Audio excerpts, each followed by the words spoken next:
Kadapa Telugu Desam party polit bureau సభ్యుడు, కడప జిల్లా parliament అధ్యక్షుడు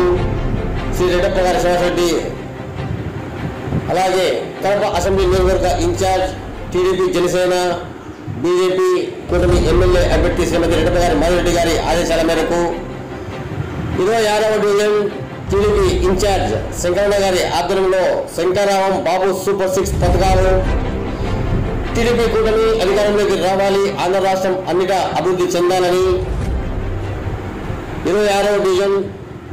బూత్ నెంబర్ 157లో గరీబ్ సాబ్ వీధిలో ఇంటింటికి తిరిగి శంకరావం బాబు సూపర్ 6 పథకాల గురించి స్థానిక ప్రజలకు క్లుప్తంగా వివరించడం జరిగినది. కడప తెలుగుదేశం పార్టీ ఎమ్మెల్యేగా పోటీ చేస్తున్న శ్రీమతి రెడ్డప్ప గారి మాధురెడ్డి గారి సైకిల్ గుర్తుకు ఓటు వేసి గెలిపించాలని స్థానిక మైనార్టీ ప్రజలను కోరడం జరిగింది. ఈ కార్యక్రమంలో టీఎంఎస్ రాష్ట్ర ప్రధాన కార్యదర్శి మాసాబడ శివ, తెలుగు మహిళా కడప పార్లమెంటు ఉపాధ్యక్షులు చోళముడి మౌనిక, తెలుగు మహిళా నగర ఉపాధ్యక్షులు పెయ్యాల ప్రభావతి, టీఎంఎస్ఎఫ్ నగర అధ్యక్షుడు Anil, TMSF social media coordinator Vishwanath, TMSF నగర ఉపాధ్యక్షులు Jayashree, 164 booth number in charge Achyut మరియు ప్రతాప్, శ్రీకాంత్, చరణ్ తదితరులు పాల్గొని